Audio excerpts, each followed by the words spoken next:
O rio Amazonas é o maior rio do mundo, sim. E não aceite que digam o contrário. Depois de passar anos ouvindo que ele perdia para o Nilo, pesquisadores descobriram, olha só, que o Amazonas sempre foi o maior, mas parece que as pesquisas não tinham muito interesse em mostrar isso, né?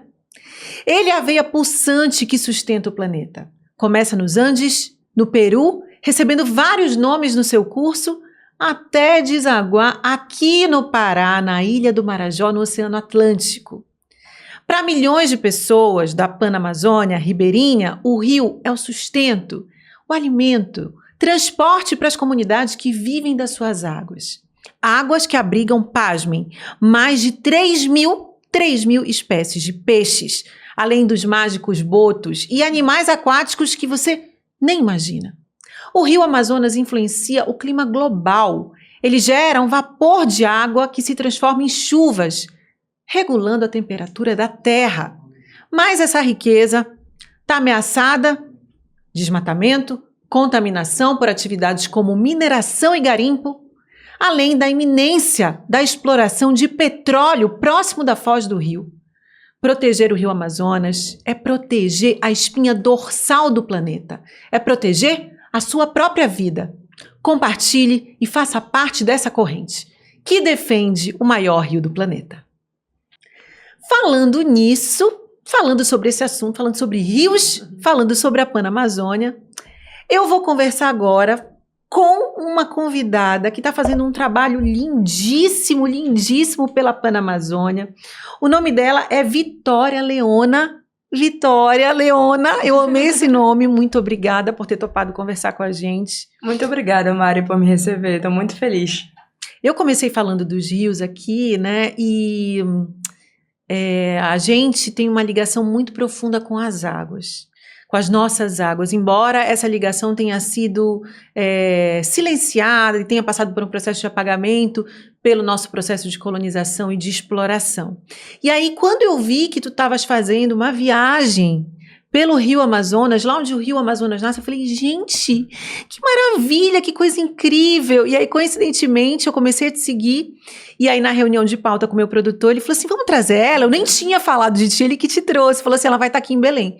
E aí eu fiquei muito feliz com o teu trabalho, de ver essa sensibilidade de onde brota o maior rio do mundo, sabe? Aí eu te pergunto, por quê? De onde nasceu essa vontade de conhecer o nascimento do Rio Amazonas? Olha, eu acho que esse desejo de ir até lá, ele é uma coisa que muitos de nós temos dentro da gente. Que às vezes é apenas uma paixão, um respeito, que a gente chama de conexão, talvez. Eu nunca antes tinha imaginado em como era ou onde era, eu nunca pesquisei onde é que era a nascente do Rio Amazonas. Um dia, assim, né, por uma informação, chegou a mim que era no Peru. E quando eu cheguei lá, de fato, eu fiquei, eu já tô aqui no país, eu tenho que ver pelo menos onde é que é, porque se eu passar perto eu posso ir lá.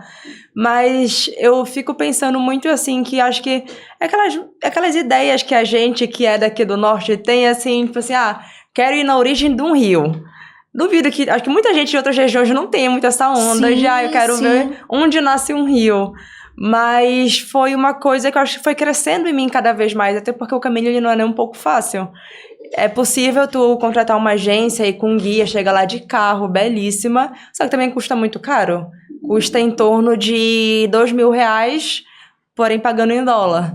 Então, é uma coisa que eu percebi que eu não poderia pagar esse valor se eu quisesse ver, teria que ter um esforço. Então, tu fostes com o teu roteiro, do teu jeito, com o teu planejamento. Isso. Eu não fiz isso sozinha, tanto a ida à nascente quanto a viagem de barco, que a gente não vai falar. Eu fiz com meu companheiro, o Steve. Ele é australiano e lá, australiano ama atividades ao ar livre, acampar, tudo. Então ele tem toda a expertise necessária. Então, os australianos são muito aventureiros. Muito aventureiros, exatamente. Então que pra mim era um caminho gigante, pra ele, assim, mais um, sabe? Mas ele também via essa importância que conhecer a nascente do rio tinha pra mim, sabe? E eu sinto que não era mesmo pra ser fácil, não era pra eu chegar lá de carro, belíssimo, foi muito difícil. Sabe? Foi uma questão, assim, de acho que de confiar em mim mesma e de ir me superando, sabe? Entendi. Mas assim, de 0 a 10, qual é o nível de dificuldade que tu daria? Porque eu quero fazer esse sonho. Eu quero fazer esse roteiro. Eu não quero desencorajar, mas eu daria 10. Meu Deus. Mas também não é pra desencorajar, como eu disse, eu acho que não é um caminho que tem que ser fácil. Eu acho que se tu quiser conhecer a nascente do Rio Amazonas, é quase que uma busca por um tesouro, sabe? Antes da gente continuar, deixa eu só trazer mais algumas informações. Gente, a Vitória Leona, ela é paraense, nascida em Belém do Pará. É fotógrafa, morou em São Paulo, tem uma sensibilidade para as nossas questões locais, tem despertou para essa necessidade da gente amar a Amazônia, da gente defender essa terra que a gente está vivendo, né? E hoje ela viaja. Se você olhar no Instagram dela, você vai ver que tem ali uma viagem pela Panamazônia. E é importante a gente colocar isso, porque assim, embora o Brasil tenha a maior parte da Amazônia, né, existe a Amazônia nos outros países, ali em 9 outros países. Então, ela se propôs a fazer essa aventura, dentro dessa aventura também de conhecer a nascente do Rio Amazonas, e por isso que ela está aqui com a gente. Mas assim, fala pra gente o que é mais difícil nesse trajeto. Assim, estando a nascente na Cordilheira dos Andes, né, no Peru, tem a questão da altitude. Então, para chegar na nascente, eu atingi a maior altitude que eu jamais estive, assim, na minha vida. Se eu não me engano, é 5.600, 1.000 metros de altitude, ou seja, acima do nível do mar. Ou seja, o Rio Amazonas nasce numa alta altitude. Exatamente. E aqui em Belém a gente mora, acho que é 7 metros acima do nível do mar. E quando a gente ouve falar, tipo assim, de Bolívia, Peru, a gente escuta falar do mal de altitude, né? Se tu vai em La Paz, na Bolívia, por exemplo, tu precisa de um tempinho pra se acostumar, pode ter dor de cabeça, falta de ar, e lá a mesma coisa. Então não foi a minha primeira vez estando tão alto, porque eu inclusive vim da Bolívia pra chegar no Peru, mas eu senti bastante, assim, aquela falta de respiração. Não passei mal, mas, tipo assim, tem pessoas que não estão acostumadas. Quando tu começa a sentir essa falta de respiração, o que é que tu fazes? Tem que parar, tem que sentar. Algumas pessoas que, tipo assim, realmente passam mal, tem que voltar para descer um pouquinho mais a altitude. E também tem gente que mastiga folha de coca, mas eu acredito que isso é pra quem já tá acostumado, não só, tipo assim, num dia. Tem um remedinhozinho natural também que dá pra tomar. Mas assim, se tu tá subindo uma montanha e tu começa a sentir mal, é descer. Caramba, tu pensaste em algum momento em descer? Não, eu não cheguei a me sentir tão mal a ponto de ter uma grande dificuldade. Eu parava, me dava um tempo, às vezes parava de 4 em 4 minutos, mas continuava. Entendi. Tá, e fora a altitude, o que mais que foi difícil nessa viagem? Bom, lá literalmente nem o Google Maps localiza. Então, a questão da localização também foi muito difícil. Conheci uma guia peruana maravilhosa, Lila, que ela me deu a indicação de um aplicativo chamado Caltopo, que é um aplicativo de topografia mesmo, não é nenhum... Ele não te dá uma rota, não traça nenhuma linhazinha assim pra ti. Mostra a diferença de elevação do território. Existe uma linha que seria a trilha e tudo mais, mas tu vai seguindo e tu vai entendendo se tu tá em cima ou se não tá. Se tu tá indo pelo caminho certo, então é meio que usar o Google Maps sem começar a navegação, sabe? Entendi. Então isso também foi um desafio, de conseguir encontrar informação de como chegar na nascente. Mas vocês não foram com um grupo, foi só você, só tu e o teu companheiro? Só eu e o Steve, exatamente. E tu te sentiste segura? Tu ficaste com medo vocês dormiam na trilha? Como é que era? Quanto tempo dormindo? A gente durou, no total, 4 dias e 3 noites. Então, a gente dormiu passou 2 noites, 3 dias. Barraca, sim.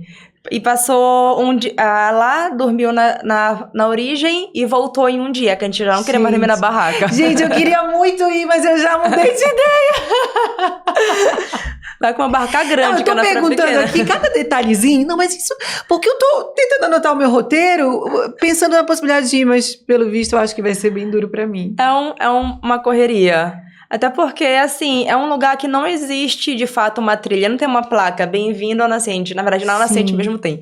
Mas no caminho, assim, a gente só viu 2 pessoas que eram 2 pastores de ilhamas, então a gente vê, assim, milhares de ilhamas livres, assim, muito bonito, mas é um lugar um caminho muito pouco explorado. Até para ir de carro é por outro caminho. E não tem comunidades, não tem nativos ali nessa região, nada. não. Pois é, e aí tu te sentiste segura, insegura? Como é que foi?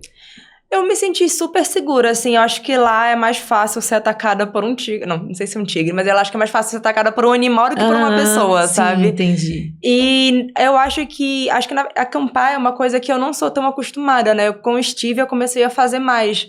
E eu acho que acampar me dá uma liberdade incrível que eu nunca tinha sentido antes, que é a de não ter ninguém ao teu redor.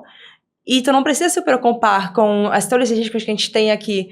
Eu vou sair do estúdio e vou andando. O que será que pode acontecer? Muita coisa pode acontecer. Sim. Mas quando tu tá no meio do mais completo nada, que nem o Google Maps localiza, a liberdade, ela é maravilhosa. Assim, tu faz xixi ao ar livre e tu não se preocupa se alguém vai ver. Xixi e cocô. Tudo. Então, e até assim, imagina, se deitar dentro de uma cabana, fechar o olho e ficar tipo assim, gente, a gente tá dormindo aqui no meio do nada. Como assim, sabe? Só botar lá da cabaninha e dormir. Então, traz um outro sabor de liberdade muito incrível. E tu aconselharias essa viagem para outras pessoas?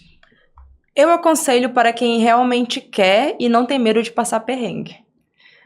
Mas eu digo que essa conexão que a gente sente com a Amazônia... Então, assim, não vai a pessoa esperando hotel, não vai a pessoa esperando nenhum tipo de luxo. A pessoa tem que ir desprendida de todos os seus luxos e de todas as suas regalias que a gente tem aqui na sociedade, né? Sem dúvida. E se a pessoa quiser luxo, ela vai ter que levar com ela, sabe? Entendi. E aí quando a gente vai pra mochilão, eu que já fiz mochilão, gente, no mochilão, o luxo vai virando um peso. E aí você vai se desfazendo desse luxo. Então, por isso que o mochilão é tão importante para esse exercício de desprendimento e desapego, né? Nossa, com certeza. E é aquela coisa mesmo assim de carregar a comida, a água. A gente levou 11 litros de água. Então imagine, tu começar tudo isso subindo montanha com 11 litros de água na tua costa. Meu Deus. Porque tu tem que levar tua água, tem que levar tua comida, tem que levar tudo. A água, a comida, tudo. Então, eu acho que essa conexão que a gente sente com a Amazônia, todo mundo sente de um jeito, né? Um sentimento, tipo assim, de comunidade, mas como cada um sente é diferente. Mas eu acho que foi esse sentimento também que me encorajou a fazer e chegar até lá, sabe? Eu nunca pensei em desistir, eu nunca pensei em voltar. Eu sempre tive o foco de que eu queria chegar lá e eu cheguei. Eu acho que também foi essa conexão, os meus guias, a permissão que eu pedi antes de entrar, aos teus que me fez chegar. Exatamente. Que legal, que legal. Em algum momento no trajeto tu te arrependeste? Você achou assim, quero voltar? Sempre rola. Assim, tipo assim, de querer voltar não, mas de se arrepender sim. Porque quando tu tá lá, tipo, usando toda a capacidade do teu corpo, tu nem sabia que o corpo tinha... Claro que tem aquele desejo de voltar pro conforto de não fazer. Sim. Mas também eu sei que depois que começou, não tem muito como voltar, sabe? Quantas horas andando, Leona? Diariamente a gente fazia em torno de 8 horas. Andando sem parar? Só com 5 minutos aqui pra pegar o fôlego. Caramba. Mas era em torno disso. Eu acho que a gente não era meio preguiçoso, porque a gente começava umas 9 horas da manhã e parava umas 4h30, que é quando o sol já tá baixando e é muito frio. Agora sim, gente, para você entender bem, se você tiver os R$2.000 para pagar, você pode ir de carro. A Leona quis fazer a viagem caminhando, né? Então existem essas duas possibilidades. Mas assim, em algum momento tu chegaste a te arrepender? Pensou em voltar? Tipo, não quero mais, vou voltar? Não, eu acho que... Eu acho que o arrependimento e o desejo de desistir, eles são diferentes. Porque às vezes tu te arrepende e continua. Sim. Desistir já é outra coisa. Entendi. Então, com certeza, quando a gente já tá lá... Assim, quantas coisas eu já não fiz que eu pensei... Meu Deus, por que eu inventei essa presepada, sabe? Assim, então, tem esses momentos, assim, de... Imagina, andando por 7, 8 horas num dia... Tem muita conversa consigo mesmo, assim, sabe? Então a cabeça passa, assim, por várias coisas, inclusive do que é que eu tô fazendo. Mas desistir, não. E tu não tava sozinha, que bom, Não, né? sim. Porque acho que sozinha deve ser mais difícil, né? Mais desafiador. Sem dúvidas. E também tem muita questão do conhecimento de como sobreviver, que o meu namorado, o Steve, que tava comigo, ele tem. Então não é só, eu tenho coragem pra ir, vou. mas tu, sei lá, tem o gás pra cozinhar, tu tem a barraca, tu sabe que tipo de comida levar pra não pesar tanto na tua mochila. Então tem todo um conhecimento por trás que ele tinha e eu não tinha, só tinha coragem, sabe? Entendi. E o desejo. Ai, que bom que vocês uniram as suas habilidades, o teu desejo, o teu amor pela Amazônia, pelo Rio das Amazonas, porque tu sabe que o rio, o nome real do rio é Rio das Amazonas. A Maíra, que vai estar aqui, foi a primeira pessoa que me contou essa história, e a minha tia, que é uma pesquisadora e uma das maiores escritoras de Amazônia da história, assim, eu sou muito fã dela e muito fã da obra dela. Ela conta, né, que isso são histórias realmente registradas, que os espanhóis estavam navegando pelo rio e aí viram um grupo de mulheres guerreiras e falaram, as Amazonas, né, fazendo a analogia com a mitologia grega, né? Então, o sistema, obviamente, tirou o das e deixou só o Amazonas. Mas o nome correto do rio é Rio das Amazonas. Sim, E esse teu amor, junto com o conhecimento do teu companheiro, permitiram que essa grande aventura se concretizasse, né? Sim, é verdade. Inclusive, eu pesquisando recentemente, eu descobri isso sobre o nome, né? Eu não sabia ainda que era por conta da mitologia grega. E também que o barco do Francisco de Eliana foi atacado pelas Amazonas. Sim. Um dos espanhóis teve o olho perfurado por uma flecha. Isso tem registro. Gente, isso não é lenda, tá? Isso é registro histórico mesmo, faz parte da nossa história. Então, esse rio é um rio muito, assim, muito mágico, muito emblemático pra gente. E como eu contei aqui na chamada, né? Por muito tempo se disse que o Nilo era o maior rio do mundo. E recentemente pesquisadores descobriram que o Rio Amazonas tem quilômetros e quilômetros a mais do que o Rio Nilo. Agora sim, para chegar no Rio Amazonas foi uma coisa. Mas a tua viagem pela Panamazônia, por quê? Para quê? Então, a minha viagem pela Panamazônia, eu já tinha essa curiosidade de conhecer um pouco mais da Amazônia em outros países, né? Por todo esse amor, essa conexão que eu sinto com a Amazônia no norte do Brasil, que é de onde eu venho, por todo o conhecimento que eu comecei a adquirir quando eu era adolescente, porque até uma certa idade eu não via todo esse valor do lugar que eu vejo, do lugar onde eu venho, da riqueza daqui. Então, eu já tinha essa curiosidade de saber, mas como é que é a Amazônia nos outros lugares? Como é na Bolívia, como é no Equador?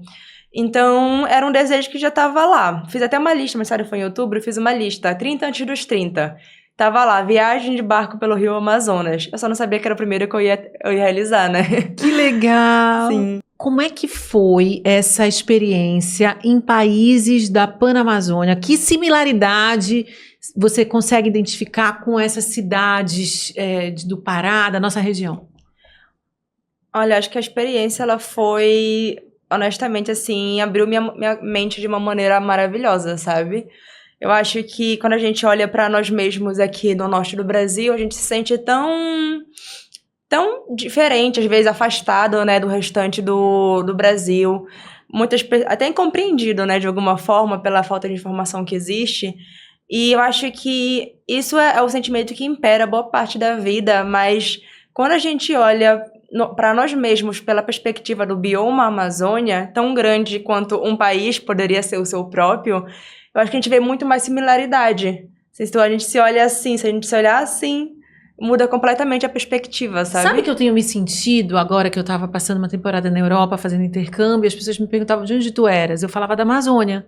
Porque eu não sinto essa identificação com o Brasil. Porque quando eu falava assim, eu sou brasileira, as pessoas falavam Rio? Samba, Rio, São Paulo. Eu falava, não, eu sou da Amazônia. E falava, são outros signos completamente diferentes desses que o resto do mundo identifica. Então, eu acho que a gente tem muito mais identificação com o povo da Amazônia do que com o restante do Brasil. Sem dúvidas. Eu acho que talvez a gente só não sabe muito disso ainda, né? Sim. A gente ainda não conhece os nossos vizinhos tão bem. E também acho que foi isso que foi o mais importante pra mim em fazer essa viagem. É justamente de ver tantos... E assim, viajando pelo Rio, na verdade, essa semelhança, Helena, é muito mais forte, porque o povo que vive na beira dos rios, os ribeirinhos, as pessoas que dependem do rio e da floresta para viver, é assim, a construção de casa, as palafitas, os tipos de embarcação, as pessoas, a maneira como as pessoas esperam o barco na beira do rio para passar, a maneira como um rapaz numa canoa, numa voadeira, vê o rio passando e chega para pegar uma encomenda que a irmã mandou lá na outra cidade. Tudo isso é muito semelhante, sabe? Tu tiveste essa experiência realmente trafegando pelos rios, né? Navegando pelos rios. Sim. Me diz uma coisa, o que é que tu sentes quando tu vês uma mobilização muito grande, quando há um desastre ambiental, alguma coisa no sul? E quando existe os desastres ambientais que acontecem aqui em função da seca, por exemplo, que é o que está vivendo hoje a Amazônia, em função do aquecimento global, e que as pessoas pouco se importam e não falam sobre isso, né? Então, muita gente não imagina que o ribeirinho, quando o rio seca, ele não tem como navegar, não tem como sair de casa, ele não tem acesso à comida. Então, essas pessoas estão em situação de privação e merecem ajuda, mas eu sinto que o Brasil não se importa com isso. Eu sinto mesmo, eu acho que na verdade as pessoas que vivem na Amazônia, às vezes as pessoas acham que a Amazônia ela é tão profunda que nem conseguem achar as pessoas que vivem nela, né? Eu sempre olho muito pela perspectiva da floresta, mas acho que pra gente que é de dentro, a gente olha pela perspectiva das pessoas, né? E a tua pergunta, a primeira coisa que me veio na cabeça é um pensamento que eu tive no barco ainda, que é: se você quer saber se os problemas da Amazônia são verdadeiros ou não, se realmente está pegando fogo ou se realmente o rio está seco, faz uma viagem de barco, sabe? Porque eu vi, e é inclusive impressionante como eu vi por todo o trajeto, em cada país eu vi alguma coisa, mas quando eu cheguei no Pará, eu vi todos os principais problemas juntos. Eu vi o rio seco, eu vi os deslizes de terra, eu vi queimada, assim, o Steve me acordou 2 horas da manhã, eu tava lá na rede. Cara, eu olhei assim pra trás da minha rede, tinha um fogo assim, gigante, se alastrando pela floresta. Isso aonde? Isso foi já navegando no Pará, depois de Santarém, então entre Santarém e Belém. Foi uma coisa assim absurda, porque a gente sabe que existe, né? Mas a gente não imagina. E, tipo, tá lá no meio da madrugada, assim. Então, um pouquinho de todos os principais problemas que a Amazônia tem, porque na verdade são muito mais que isso, eu consegui ver nessa viagem, sabe? E quando eu comecei a refletir sobre isso, eu fiquei... E tem gente que acha que é mentira. Tem gente que diz que não estão queimando, é doidice, mas pega um barco, vai passear, sabe? E essas problemáticas, elas vão ser acessadas pela tua visão.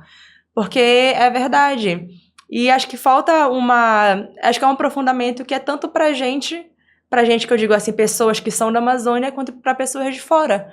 A realidade, as veias da Amazônia estão tão abertas que tu pode ir lá ver, sabe? Tu pode pegar um barquinho e tu pode ir lá conhecer, né, e viver essa realidade de perto. Eu sinto que hoje as pessoas, elas se apropriam do tema Amazônia, né? Você pesquisa a Amazônia de longe, você fala de Amazônia estando de longe, né, e sem vivenciar essa nossa realidade, que é uma realidade única no mundo. Nada que existe em outras partes do mundo vai ser parecido do que existe na maior floresta tropical do planeta.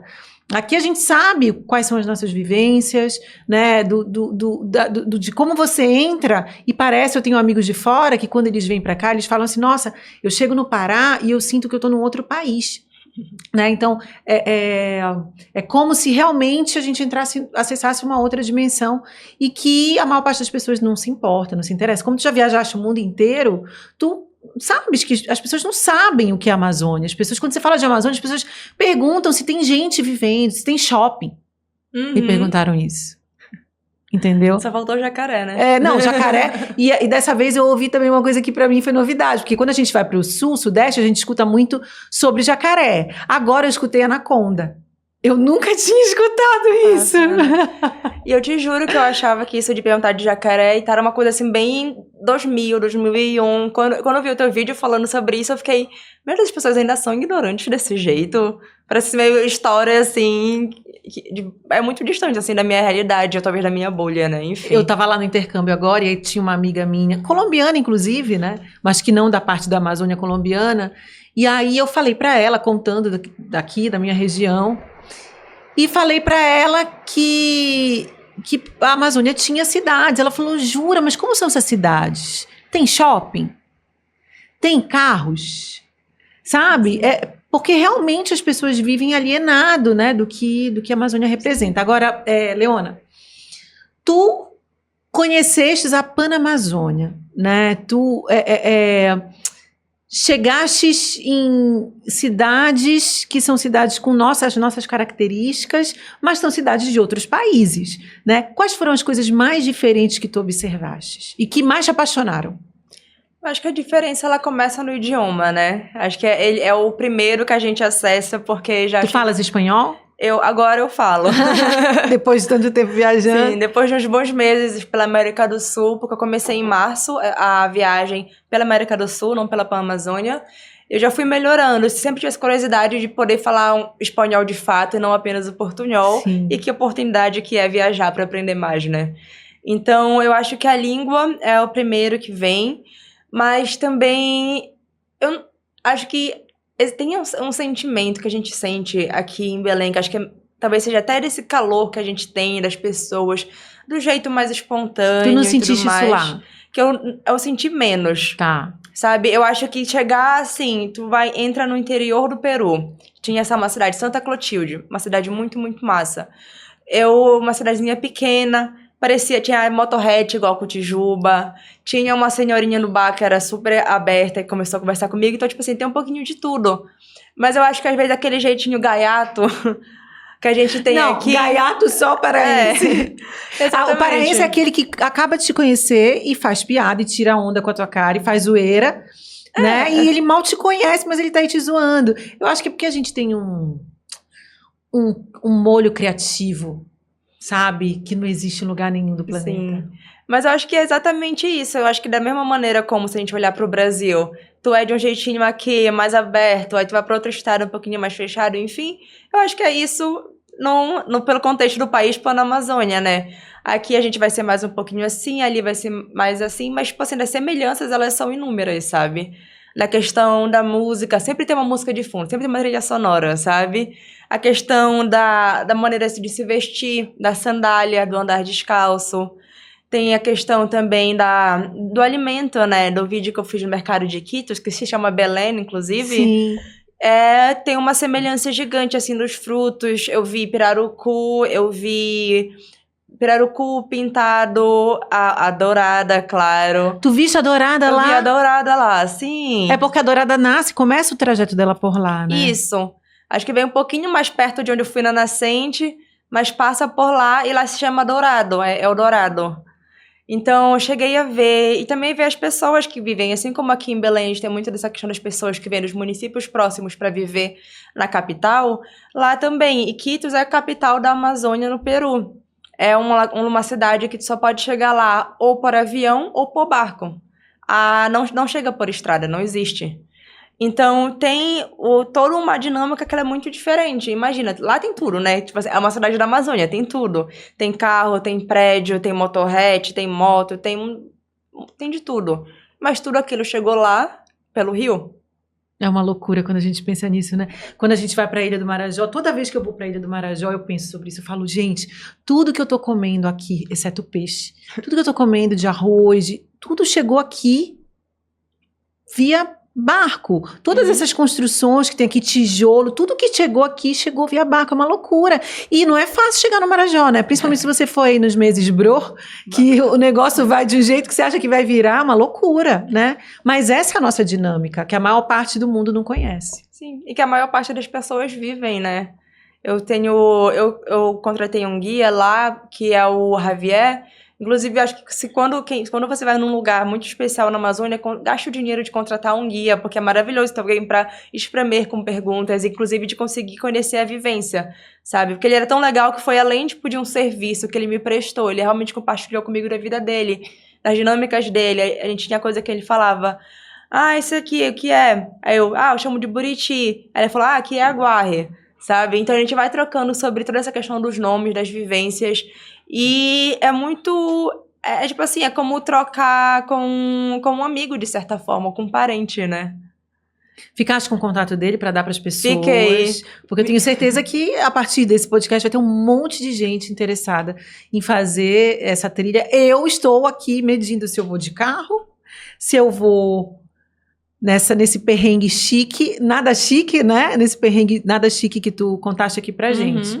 vou fazer essa avaliação, mas eu vou, porque eu quero conhecer a nascente do Amazonas. Leona, tu estás agora aqui em Belém, morando aqui em Belém. Tu ficas aqui até quando? Eu nunca sei quando eu venho, Por que nunca sei tu quando nunca eu sabe? vou. Porque eu não sou... A minha vida não se planeja, sabe? Até essa viagem que eu fiz, eu fiz ela em O que a tua colaboração com o mãe Festival acha Psíquica. disso? Ela tenta se adaptar. Minha mãe, ela já foi muito preocupada. Minha mãe, ela já foi muito, assim, histérica, assim. Tipo, se ela me ligar, eu não atender, ela achar que eu morri, sabe? Então, ela já melhorou muito. E eu acho que ela entendeu que a filha dela é assim, sabe? Menina, se meu filho pega um Uber, quando ele não me atende, eu já acho a mesma coisa. Imagina minha filha viajando o mundo, viajando de barco pela Amazônia, eu vou realmente achar que Sim. aconteceu alguma coisa. Inclusive, quando eu falei pra ela e pro meu pai, eu fiz uma ligação com os dois. E quando eu falei, eu vou pra Belém, eu vou ver vocês. Quando eu falei, mas eu vou de barco, daqui do Equador, ela tava assim. O brilho dela desapareceu, O brilho sabe? apagando da pessoa. Mas isso foi uma oportunidade maravilhosa, sabe? Eu fiz essa viagem de colaboração com o Psica, o Festival Psica. Sim, isso que eu ia te perguntar. Quem financiou a tua viagem? Como é que tu conseguiste fazer essa viagem? Então, essa viagem foi feita em colaboração, financiada pelo Festival Psica. O tema deles esse ano foi o Psica Dourado, já celebrando o peixe dourado e essa trajetória que o peixe faz. Porque essa foi uma sacada deles que, tipo, também me trouxe um conhecimento, né? Tipo, eles me trouxeram um conhecimento e eu compartilhei esse conhecimento com outras pessoas também, com a minha vivência. A dourada, pra mim, ficou como um símbolo mesmo desse trajeto cultural que acontece na Amazônia, né? Que é pelo rio que isso acontece. O próprio Javier já veio em Manaus, Santarém de barco, sabe? Então, é pelos rios que acontece esse trajeto da nossa cultura, dessas trocas que a gente tem. E eu me propus a eles, quando eu vi lá o Psica de Nazaré, com a faixa Salve os Rios da Amazônia. E eu vi só a parte Rios da Amazônia. Aí eu digo até que foi milagre de Sírio mesmo, sabe? Assim, que foi a Nazinha que me deu, assim, me plantou uma ideia. E se eu fizesse o trajeto da Dourada, descesse pelos rios como ela para chegar em Belém para o festival? Fiz um projeto, escrevi tudo. Na época eu estava lá na Amazônia peruana, fazendo um intercâmbio voluntário em um espaço de ecoturismo, muito, muito bacana. Fiz o projeto, mandei, e foi até engraçado, porque assim, eu mandei pro Gerson, mandei aquele, oi amigo, tudo bem, sabe? Vocês não se conheciam? Não, nos conhecíamos, eu acho que eu vou no Psica desde que eu era de menor e tinha outro nome, sabe? Então já se conhece faz muito tempo. Já trabalhei aquele primeiro nome que o Psica teve. Exatamente. Tá. Eu sou que eu esqueci, dessa mas época. Ele me contou quando ele veio aqui. Pois é, dessa época, e eu já trabalhei com eles como fotógrafa diversas vezes também. Ano passado, eu vim do Egito, também uma viagem que eu decidi do nada, um mês antes, consegui encontrar uma passagem boa, e decidi vir, e quando eu comprei a passagem, eu falei, olha amigo, minha passagem, ela coincide com a data do Psica, eu posso trabalhar? E eu cheguei, tipo, 1h da manhã, no dia 17, acho que começou no dia 17, 1h da manhã, 2, 3 horas da tarde, e eu tava lá no Mangueirão pra fotografar, sabe? Meu Deus. Então, já somos amigos, e eu já tinha esse espaço pra conseguir oferecer essa ideia. Eu mandei mensagem pra ele, aí ele tava lá no espaço, no lugar chamado La Peca, município La Peca de Bagua Grande, no Peru. Eu fui na cachoeira, dei 2 mergulhos, assim, 30 minutos, voltei pra ter internet. Ele tava falando, amiga, bora fazer. A gente vai tentar ver o patrocinador, se não rolar, a gente vai fazer do mesmo jeito. E rolou com eles. Que bacana, que legal. Os meninos são muito sensíveis, assim. Eu conheci o Gerson, ele esteve aqui, a gente teve um papo muito bacana. Eu conheci a história do Psica, como é que eles conseguiram ir persistindo até conquistar esse lugar que eles conquistaram hoje. Assim, é uma história muito bonita que merece muito ser celebrada. Parabéns pelos meninos, parabéns por esse resultado desse último Psica, que, gente, assim, as pessoas estão falando que foi uma apoteose, que foi maravilhoso. Então, parabéns, Psica, por essa edição tão linda desse festival. Agora, Leona, nosso tempo está acabando. Tu não sabes ainda qual que é o teu próximo destino. Mas essa tua última viagem, porque a gente não falou muito sobre isso aqui, porque o tema da nossa conversa é realmente a tua viagem pelo Rio Amazonas, a tua viagem pela Panamazônia. Mas já viajaste o mundo inteiro, né, no intercâmbio voluntário. Também. E hoje tu estás aqui em Belém, mas tu não sabe quanto tempo tu vais ficar. tu vês hoje esse momento que a gente vive de COP, né? E a gente está vendo um monte de evento acontecendo, um movimento muito grande de expectativa sobre o evento e um movimento muito grande também de distorção do que é uma COP, do que é um evento climático, né? Meio que as pessoas estão achando que é pão e circo, as pessoas estão achando que é um oba-oba, e não é. A gente está falando de um assunto super sério, a gente está falando da sobrevivência do planeta, da humanidade, e tu estás aqui hoje, nesse momento, a gente está virando o ano, vamos entrar agora em 2025.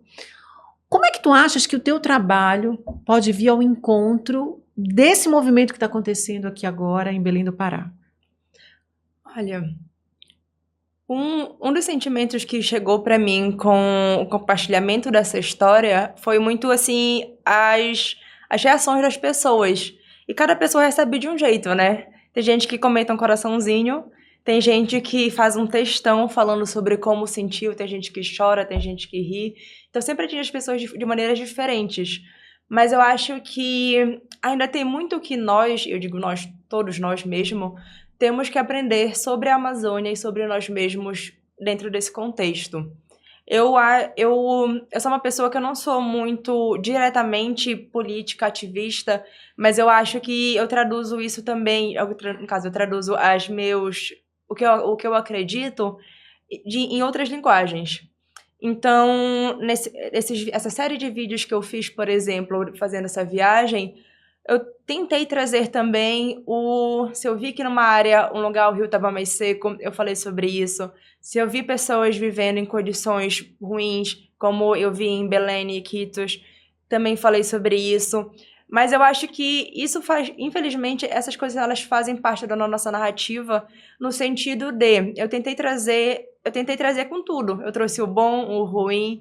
A Amazônia tem de tudo, né? E faz parte, né? Faz parte do que a gente vive. Exatamente.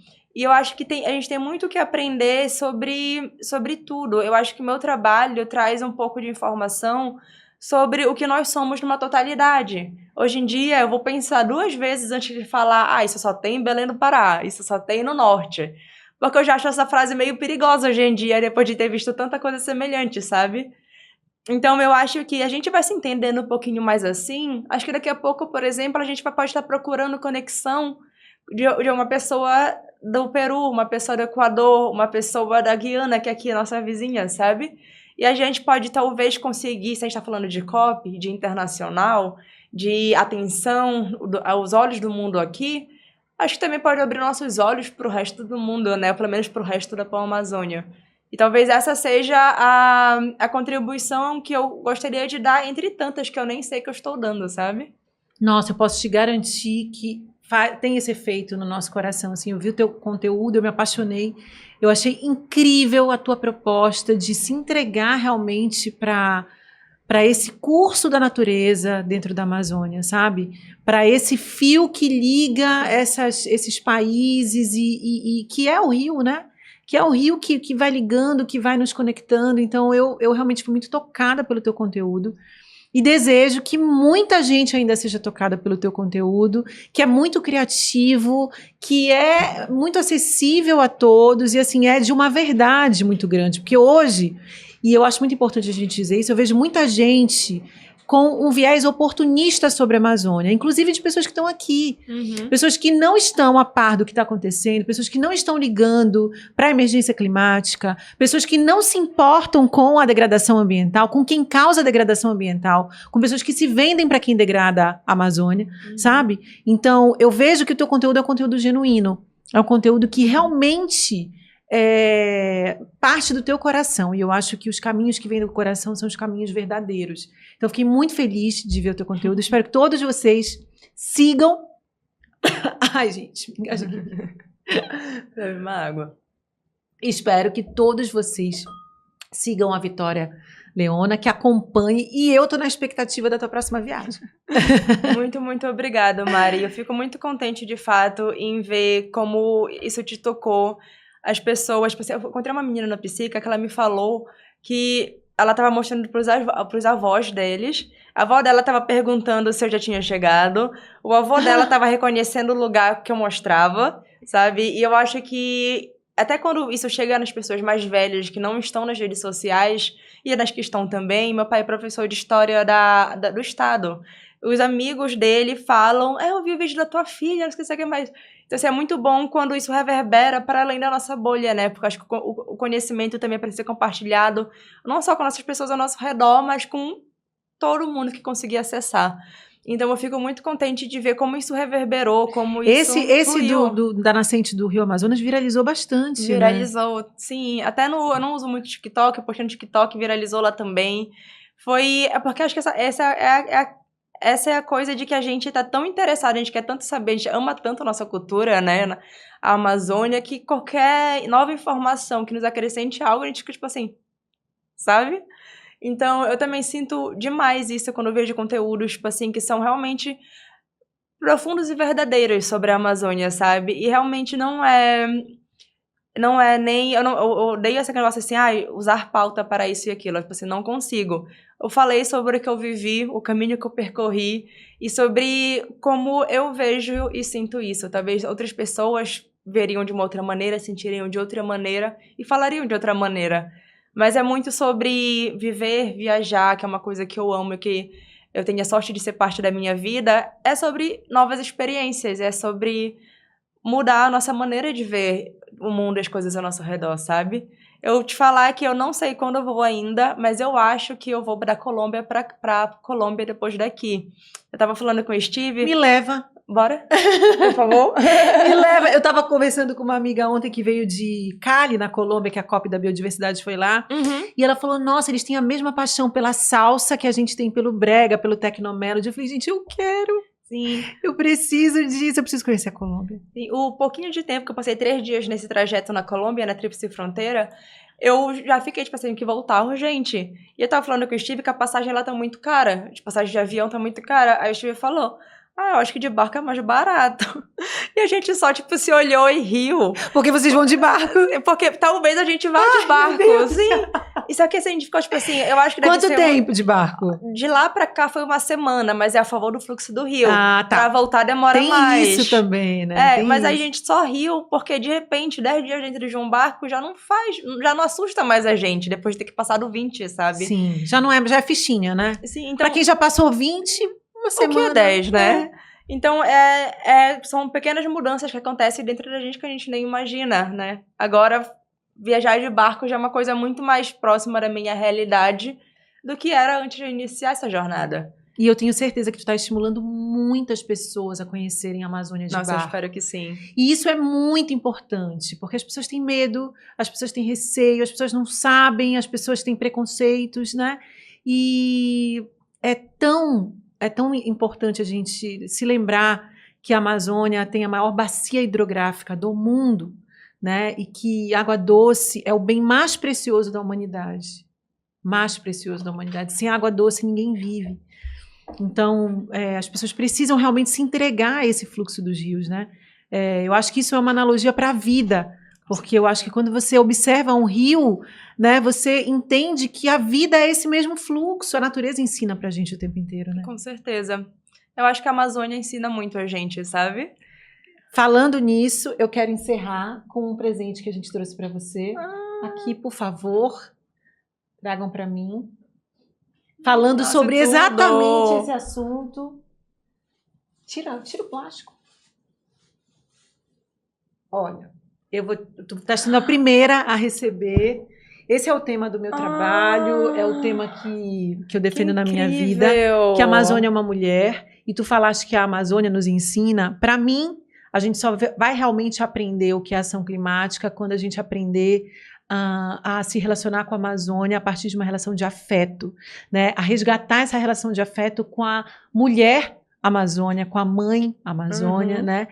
Para mim, a misoginia e a exploração que a gente vive, elas estão interconectadas. Então, enquanto a gente não olhar para a Amazônia como uma mulher, a gente não vai resolver nenhum problema. Isso tudo vai continuar sendo greenwashing. Então, te entrego porque esse é uma causa que está dentro do meu coração, e eu sei que tu entendes quando lê isso, porque Com certeza. a Amazônia ensina pra gente, a Amazônia é um lugar de cura, e a gente tem muito o que aprender com ela. Com certeza a gente tem. Inclusive, na minha cabeça, eu tenho um pouquinho dessa ideia de que a Amazônia... Eu falo como uma mulher, né? Dá uma ideia de uma pessoa mais velha. E eu tenho a ideia, tipo assim, que a Amazônia é como se fosse uma pessoa... Sabe quando tu é uma criança, aí tu vê uma pessoa que te passa uma força, te passa uma confiança, e tu olha pra essa pessoa, tipo assim... Como se tu quisesse estar perto, ser igual, se inspira e nem fala. Sim. Eu tenho muito esse sentimento de quando eu tô na região amazônica, sei lá, tu senta numa região de floresta, olha assim ao teu redor e tu fica, nossa, que incrível, fica com essa admiração. É como se eu só quisesse sentar ali do lado dela e ficar quietinha, assim, só pra eu poder estar perto, sabe? Então eu tenho muito esse sentimento e a tua camisa me lembrou disso. O mundo precisa aprender com a Amazônia, né? Com certeza. Ainda temos muito, porque essa é uma sabedoria milenar, né? E só pra gente concluir, o Rio Amazonas, a Naraguaçu Pureza esteve aqui, ela falou isso, né? O Rio Amazonas, ele começa nos Andes, e os Andes, né, e o Rio Amazonas são a espinha dorsal do mundo. Então, se você mexe nessa dinâmica do Rio Amazonas, você está mexendo no equilíbrio do planeta todo. E o homem ignorante não consegue meter isso na cabeça, que se ele mexer mais na Amazônia, mais uma ferida, mais um buraco, ele está mexendo cada dia mais com a sua própria existência, né? Ele está ameaçando a cada dia mais a sua própria existência, a nossa existência, porque a Terra se regenera. A gente não, a gente enquanto humanidade é que está ameaçado. Vitória, muito obrigada. Muito obrigada, Mari. Obrigada pelos aprendizados. Anotei tudo aqui no meu roteirinho, quem sabe. Gente, comenta aqui o que você achou dessa entrevista e vamos para a próxima. Quem é que você quer ver aqui no Amazônia no Ar? Conta para mim. Tchau, tchau. Tchau.